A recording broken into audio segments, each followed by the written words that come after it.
In this video, we're going to talk about how to make dramatic portraits, the lighting for them, the attitude behind them, and I'll show you an example of one I've made. I'll talk to you about how I lit it, and hopefully you can use this knowledge to create dramatic portraits of your own. Now, you may have seen other videos like this where I have shown stuff out on the balcony, and this is the balcony of my studio, at night.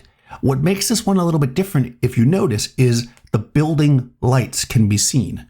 This is because I'm dragging the shutter. I'm doing a slow shutter speed, and we can actually even see her hand in front of her is blurry. It's blurry because she's moving, right? I'm catching some action. What I'm creating here is basically two planes of the image. We've got a light from the inside of my studio, actually, as would be coming across. It's a dado light, so a hot light. It's a constant light source.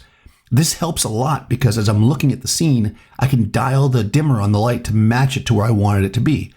I've got her lit up from the side kind of dramatically, hitting just the areas I want, creating these dark areas, but also kind of giving a bit of a separation from the background. If I lit her particularly evenly and I had dragged the shutter, we might get a glow around her body, which I really didn't want to have. I wanted it to be harsh. So I made sure that none of the light that was lighting the front of her basically got around the sides of her that we were going to see here. That's also why it's cropped the way it is.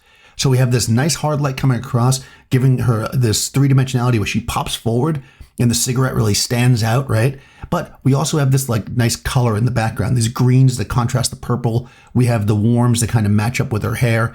And all of this color makes a difference. It's all something that you're thinking about when you're making these portraits. I brought her out here. We did some images like this. If you've ever seen me do a live stream where I'm showing my desktop, I have other images from this series. It's one of my favorite shoots I ever did out there. So fun, so simple, one light. If you're interested in the exact light I used, that will be in the show notes. I'll have a link down there. You can check it out. You can also join my Patreon down there and support the channel and join my Discord server. In any case, like the video if you liked it, subscribe to the channel, ring the bell and all that goodness, and I'll see you next time.